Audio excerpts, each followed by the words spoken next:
mungkin saya bisa mengatakan bahwa Indonesia lah yang mungkin pertama kali, correct me if I'm wrong, yang membuktikan bahwa Islam and democracy itu ternyata kompatibel. Kalau bicara perang. Nah kalau sudah begitu, and then Anda sudah harus menyertai knowledge itu dengan willing. Karena ada orang able, mampu tapi unwilling. By the way, ini Masya Allah nih Pak Dubes, pagi-pagi. Ini edisi perdana ini. Jadinya saya yang jadi host nih Pak Dubes.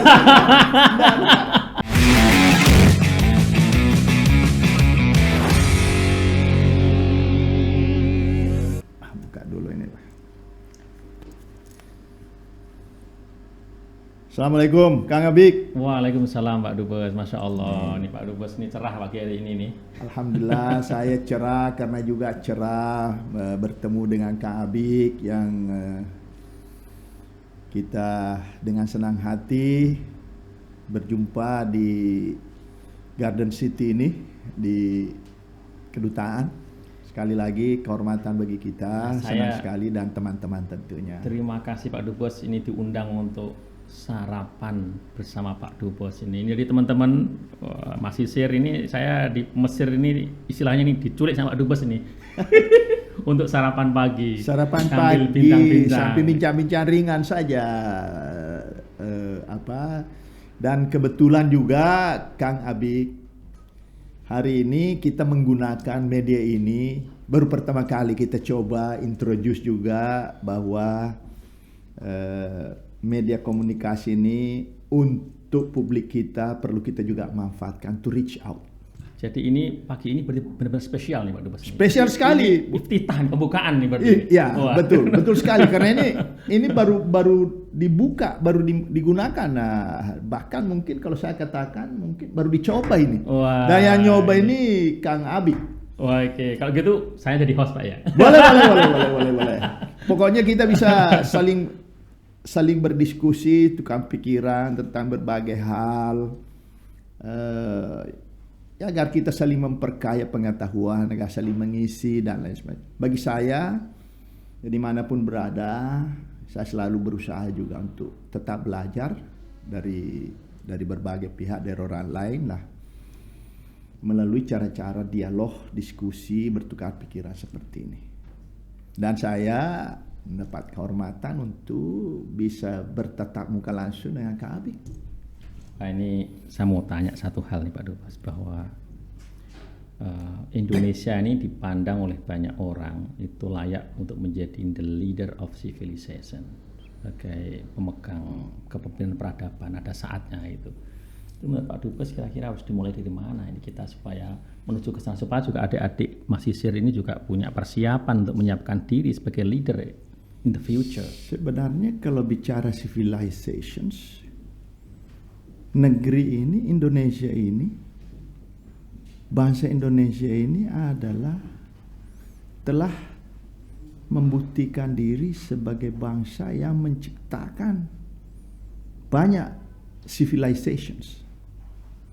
Karena memang ya natures dari bangsa ini kita itu beragam, yang masing-masing memiliki nilai budaya, nilai religius yang begitu. Ini menurut saya adalah elemen nilai pengetahuan, nilai olah rasa yang menurut saya adalah dasar-dasar dari terbentuknya civilizations itu. Dalam perspektif saya tidak tahu mengenai teori civilization, but just based on my common sense.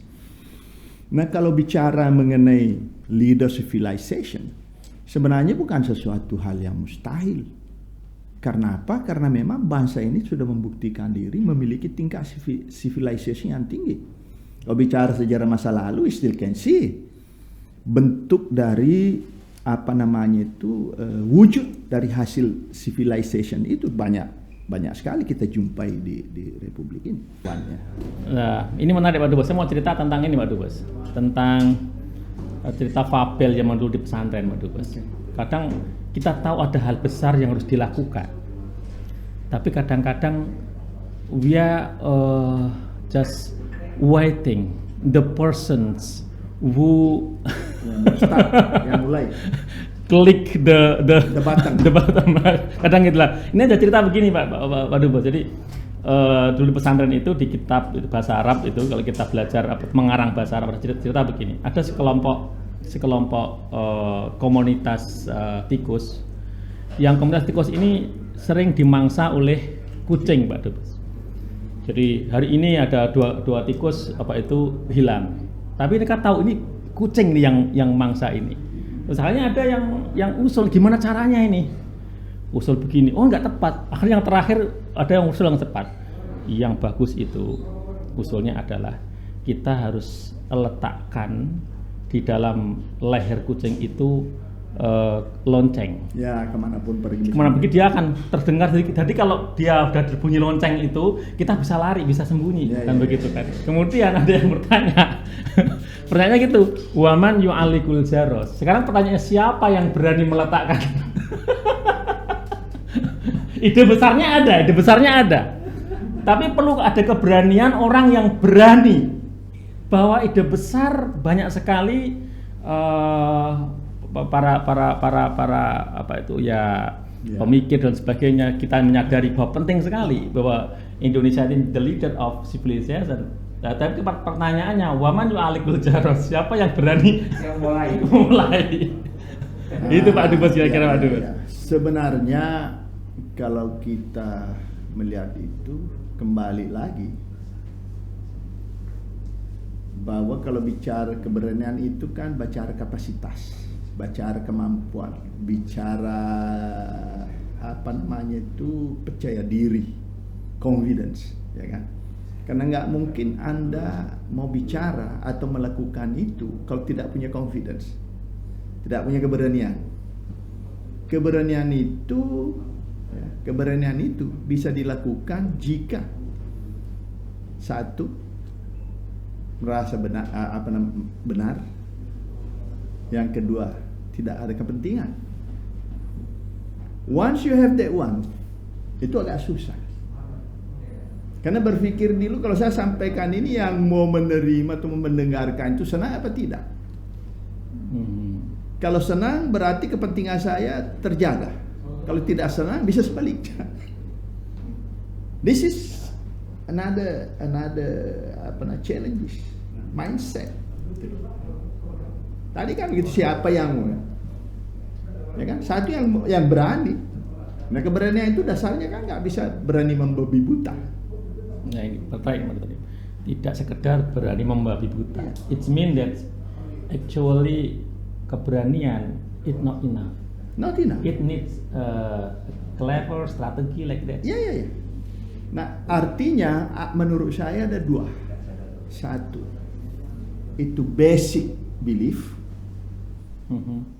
Apa-apa saja yang membuat Anda berani, ya kan?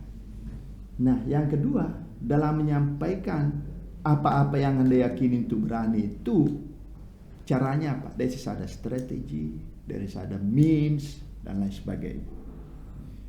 Jadi sekali lagi, kembali lagi, semuanya ini bisa termanage dengan baik, knowledge and sense, feeling, naluri, cita rasa dan lain sebagainya. Kalau tidak ada itu ya kan biasa, emosi tidak terkontrol. Yang penting maju tak gentar kan. Dan itu kontraproduktif. Ya, tidak ada perhitungan di situ. Strategi is not there. Anda mungkin bisa punya prinsip yang bagus, niat yang bagus, keinginan yang bagus, but untuk mengimplementasikan itu, mengekspresikan itu, ya kalau caranya salah nggak ini juga, gitulah. That's the way I think. And next step, Pak Dubes, ini menarik tentang peradaban, Pak Dubes ini. Next step ini Pak Dubes, ya ini bil lughatil arabiyyah. Ya ini ma ra'yukum fi dauri at-talabah al-indonesiyin fi hadhihi al-qadiyah. Menurut Pak Dubes nih, terkait sama Artinya bahwa apa ya ini dulu? makanya ini mau saya jelaskan Pak Dubes nih. Ini karena audiennya ada teman-teman Mesir ini. Jadi kira-kira kalau Pak Dubes ini sudah ada di sini kan, sudah ada di sini sekian bulan dan melihat sudah berkenalan dengan teman-teman mahasiswa Indonesia di Mesir. Kira-kira peran mahasiswa Mesir itu di mana nih Pak Dubes ini? Ini menarik saya rasa ini Pak Dubes. Peran mahasiswa itu perlu lagi, saya itu selalu jot down, selalu mengurai. Kalau bicara peran mahasiswa, tentu kita bicara mengenai ruang dan waktu. Peran di mana? Is it di dalam lingkungannya sendiri atau se-whole, atau sebagai anak bangsa yang tinggal di negeri orang? Mungkin bisa diurai satu persatu, ini menarik Pak Dubes nih. Kalau di Mesir bagaimana? Kalau sambil sarapan Tanya, tafadhal. Nah, silakan.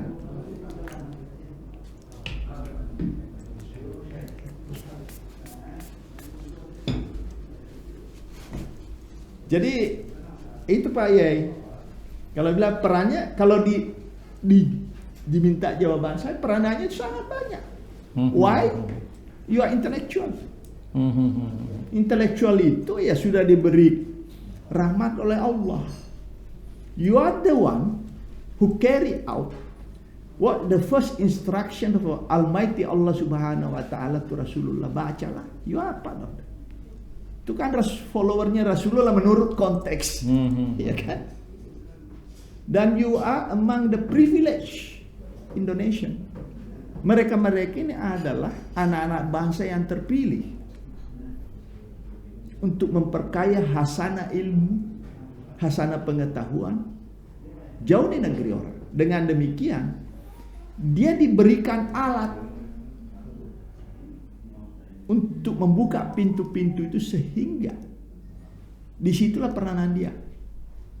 You tidak akan punya peranan meskipun megang kunci.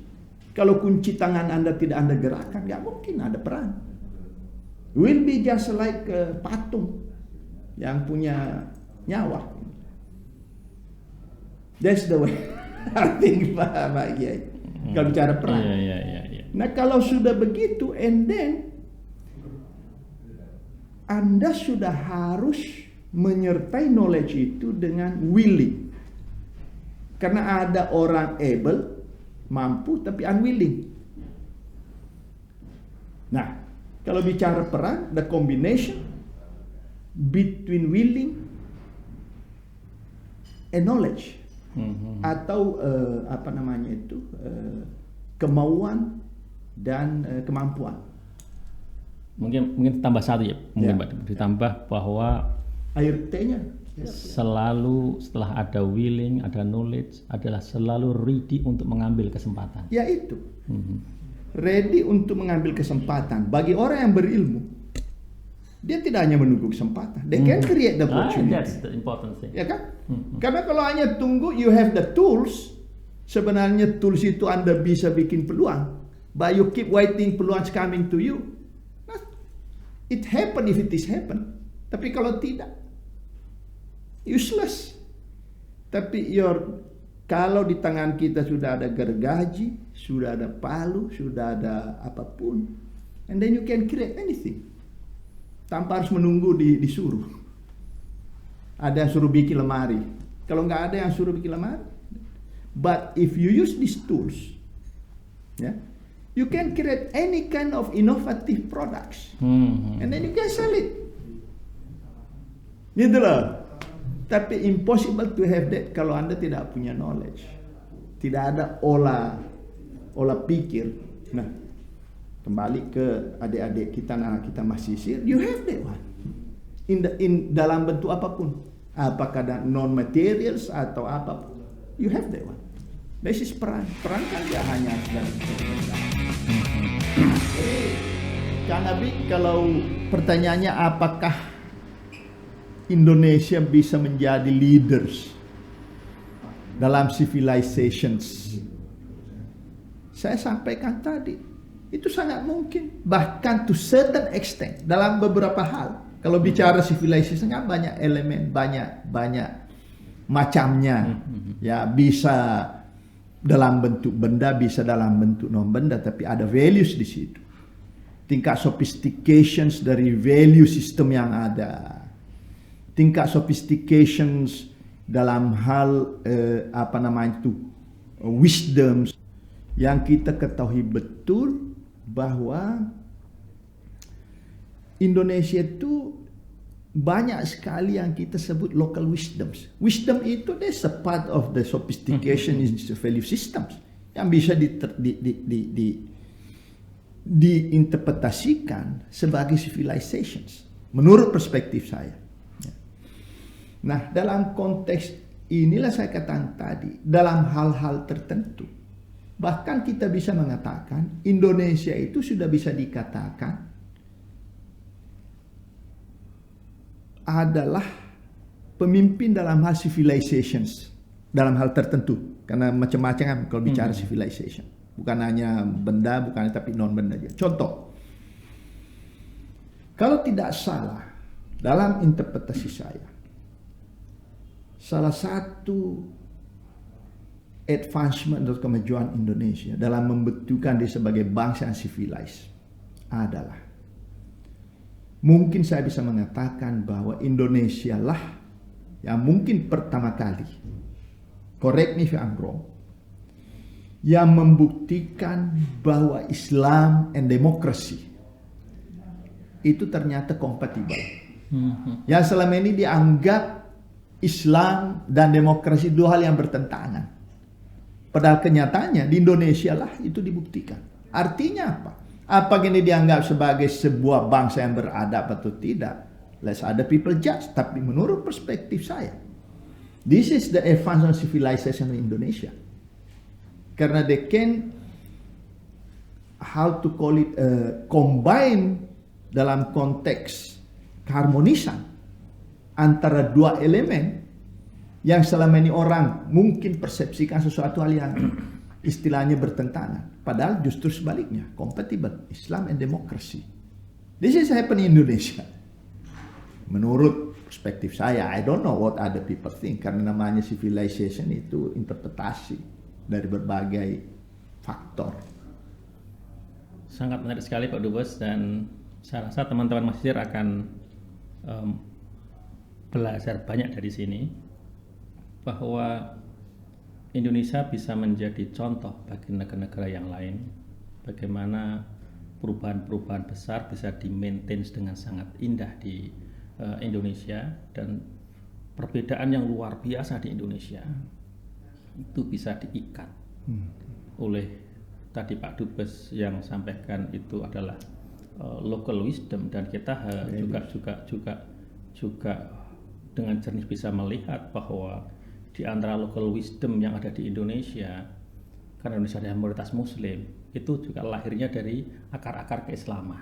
Kalau kita boleh jujur, mulai dari Melayu, Samudra Pasai, kemudian para sufi-sufi semuanya itu. Jadi kalau ada sebagian itu melihat local wisdom kadang-kadang sering dianggap itu jauh dari Islam, sungguhnya kalau di Indonesia justru berangkat dari pemahaman para pendahulu kita yang sedemikian wise, bahkan kemudian melahirkan satu hal yang mengikat kita bersama sebagai bangsa yang kita kenal dengan Pancasila. Itu bagian dari yang luar biasa, dan saya rasa tantangan ke depan generasi muda adalah bagaimana menjadikan apa yang sudah kita miliki ini itu kemudian bisa menjadi role model bagi another people, another country.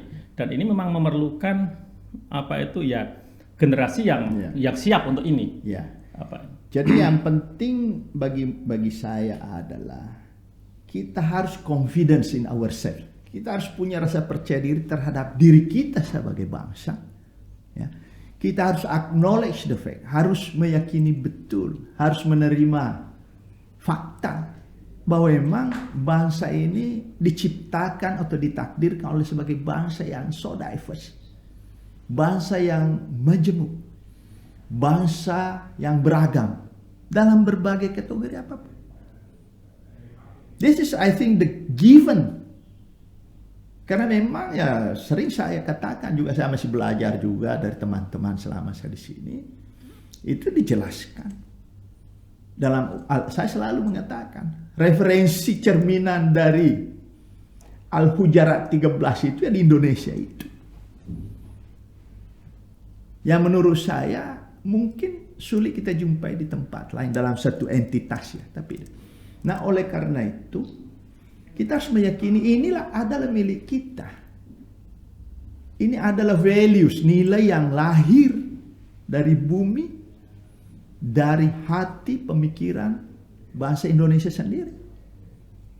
Dan ini kita harus, menurut saya, yakini betul itulah hasil pemikiran, hasil olah rasa, hasil berbagai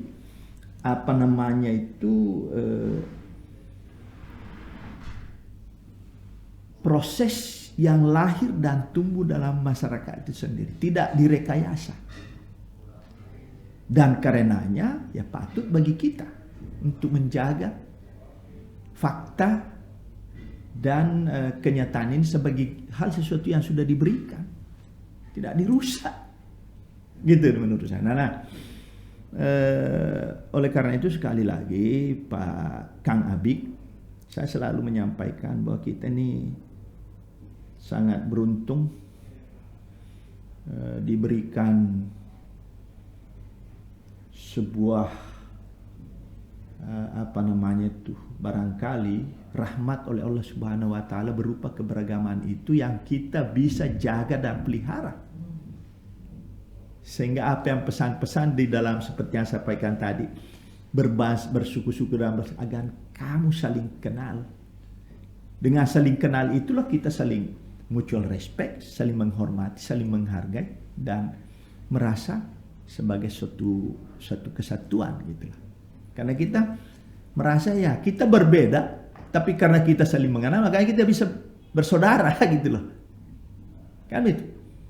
Nah, persaudaraan itu adalah menurut feeling saya, persaudaraan itu adalah elemen dasar dari persatuan itu. You can be united if you don't feel bersaudara tersatu dengan yang lain. Tapi persaudaraan itu tidak akan muncul kalau tidak saling kenal. Karena saling kenal itulah muncul namanya sifat toleransi itu. Gitu loh dari perspektif saya. Jadi kembali ke ini Pak Dubes, kembali ke Indonesia, the leader of civilization, dan kita semua tentu optimis ya. Terus kemudian tadi Pak Dubes sudah menyampaikan tentang persatuan. Memang kalau kita bicara tentang teori peradaban, misalnya Ibnu Khaldun sudah juga menyampaikan bahwa ada bagian part bahwa persatuan itu menjadi sangat-sangat esensial dalam sebuah kemajuan sebuah peradaban, dan betapa banyak imperium besar itu kemudian menjadi ingkirot akhirnya atau punah, itu juga diawali di perpecahan di antara mereka. Overall Pak Dubes ini sambil nunggu sarapan ini. Ya. Overall jadi kita relax aja nih. Sebenarnya nih Kang Abik, saya itu ingin bertanya lebih banyak, tapi ternyata saya yang diberi pertanyaan ini. Jadi ya seperti yang saya katakan, kita diskusi lah.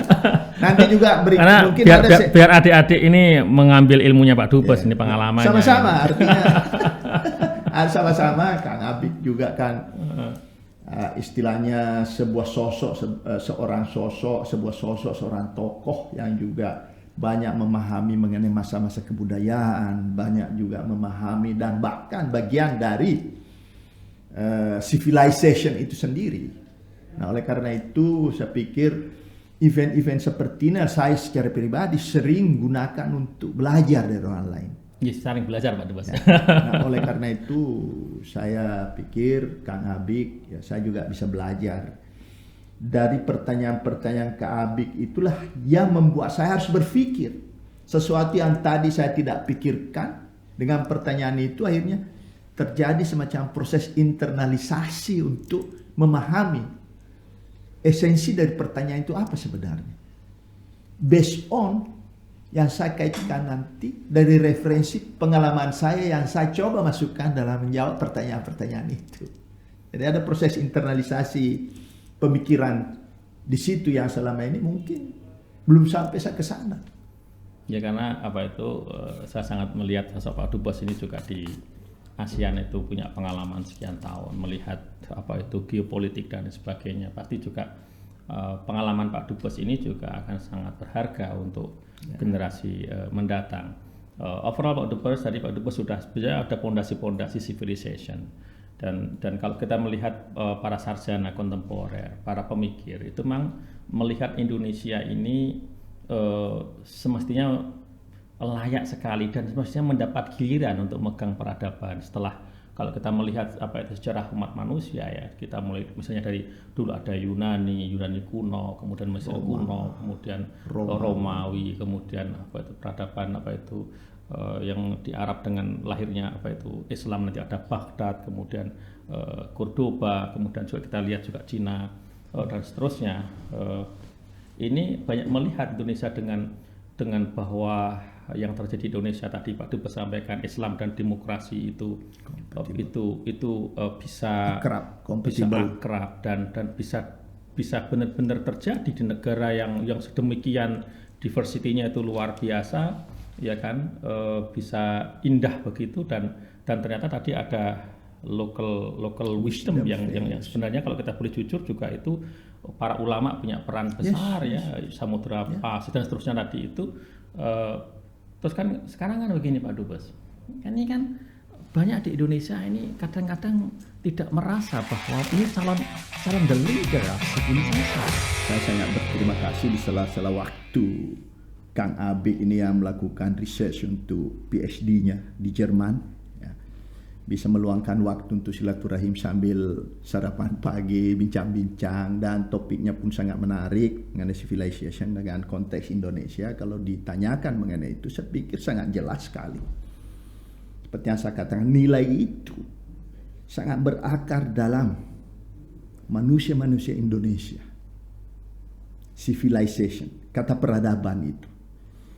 Dan kristalisasi dari wisdom, values, ya, nilai-nilai luhur bangsa Indonesia itu sangat jelas sekali yang diolah oleh founding fathers kita. Termasuk dalam hal ini ulama-ulama kita, pemikir-pemikir Islam kita dan berbagai elemen bangsa ini. Yang dalam menyiapkan Indonesia, what kind of Indonesia that we are aspiring for. Nah, oleh karena itu terkristalisasi itu dalam bentuk dasar dan ideologi negara itu Pancasila itu. That is menurut saya kristalisasi dari nilai itu yang menjadi dasar bagi kita ini, ya, jadi pegangan karena semua nilai ada di situ. Nilai luhur menurut saya, bukan hanya nilai semata. Nilai luhur yang digali dari dalam dari dalam kepala, hati orang-orang Indonesia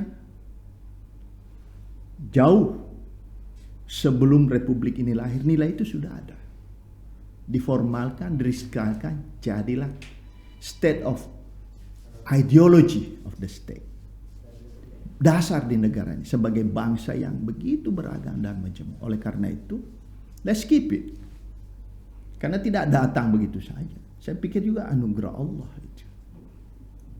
Betul Pak Dubes dan sesungguhnya menurut saya, mungkin saya salah tapi that's what I think. Bisa saya dikoreksi.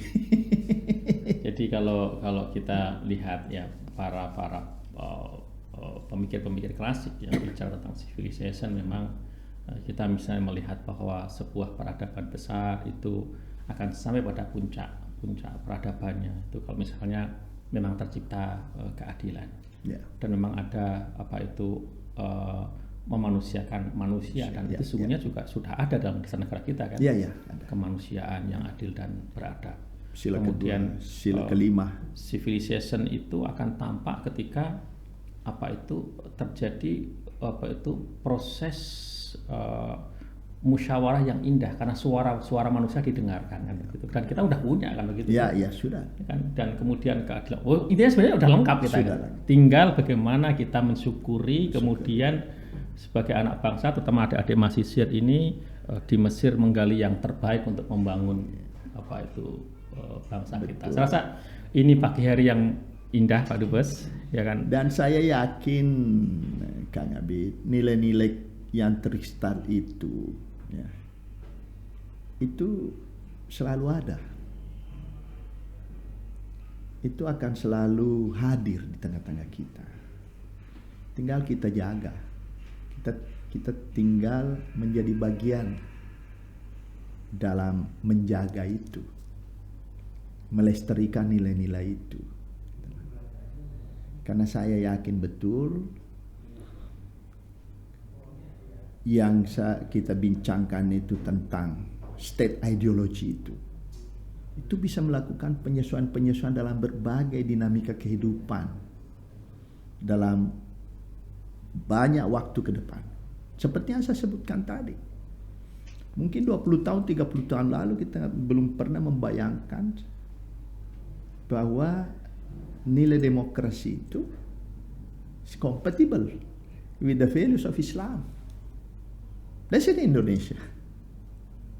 Ya memang saat ini kita berbahagia bahwa Indonesia menjadi salah satu contoh negara dengan penduduk muslim terbesar yang mampu melakukan satu proses demokrasi yang sangat-sangat indah dan semoga kita semua bisa menjaga ini dan terus menjadi role model dan kita terus tentu dalam proses demokrasi itu dari riak kecil itu hal yang biasa dan saya rasa kita akan terus berusaha untuk maju terus Pak Dubes ya.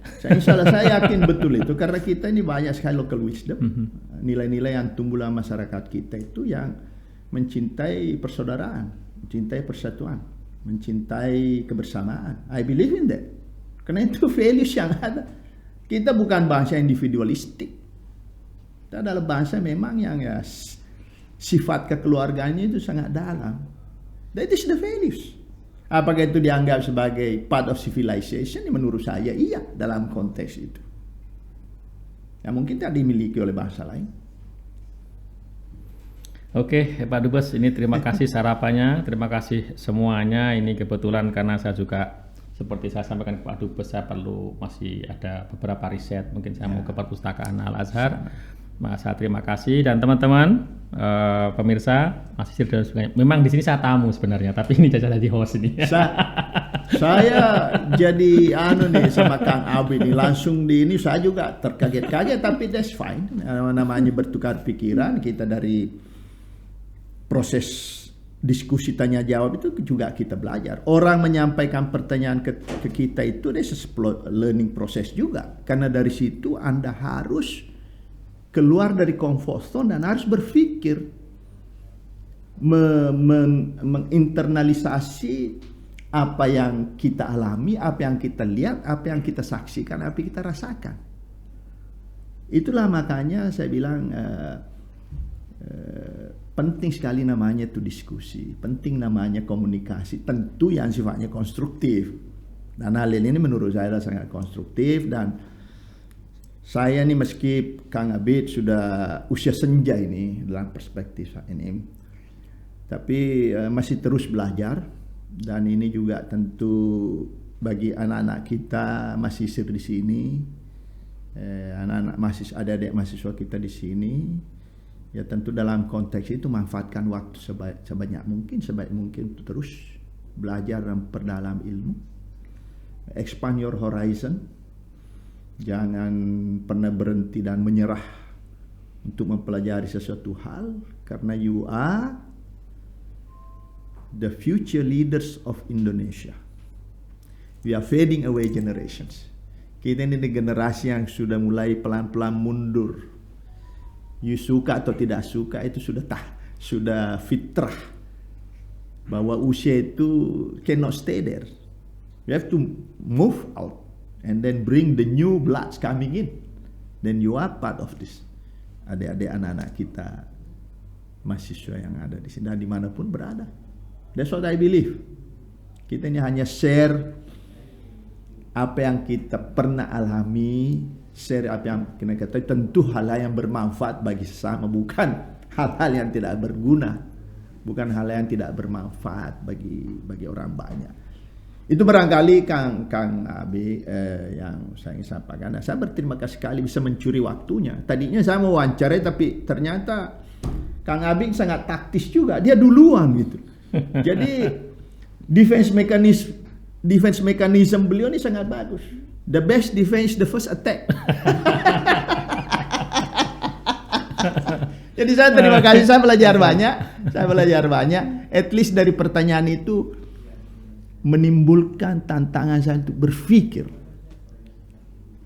Ya, meskipun mungkin apa yang saya sampaikan tidak semuanya benar, tapi at least ya that's from my pemikiran saya. Memang apa itu kita closing dengan mungkin ini Pak Dubes, bahwa berpikir itu penting karena memang dalam Al-Quran juga diminta kita untuk selalu berpikir. Kemudian filosof juga mengatakan bahwa kita ada karena kita berpikir. Iya, betul. Makanya saya belajar dari teman-teman di Al-Azhar itu kata-kata yang menyebut afala tafakkar afala ta'qilu afala tafakkarun wala tadabbarun dan lain sebagainya. Afala tadabbarun ya. Memang itu perintah sebenarnya ya. Jadi ya don't stop thinking while you still alive. Yang penting berpikir positif. Kalau negatif itu jadi sakit juga. Iya, tentu yang positif ya. Baik teman-teman, kami pamit ya. Sobahul khair, sobahul ful. Assalamualaikum warahmatullahi wabarakatuh. Di atas nama teman-teman di sini saya juga mengucapkan terima kasih ke Kang Abid atas waktunya yang saya culik lah di tengah kesibukannya untuk hadir di tempat ini, dan hari ini kebetulan baru kita mulai uji coba alat ini. Mudah-mudahan bawa berkah selanjutnya untuk kebaikan kita semua, terutama masyarakat kita yang ada di Mesir ini, insya Allah. Amin. Jika ada kesempatan silakan, this is belong to you. Teman-teman, adik-adik mahasiswa siapapun, masyarakat Indonesia yang mungkin ingin memanfaatkan kesempatan ini menggunakan ini juga silakan. This is yours. Ini milik Anda semua, silakan. Makasih once again. Sama-sama. Terima kasih sekali. All the best, sukses selalu. Titip salam sama keluarga Kang Abid. Amin. Sekali lagi all the best. Semoga semua tugas-tugas di Allah mudahkan dan lancar. Amin. Cukup Pak Dubes. Amin. Makasih. Assalamualaikum. See you. Halas.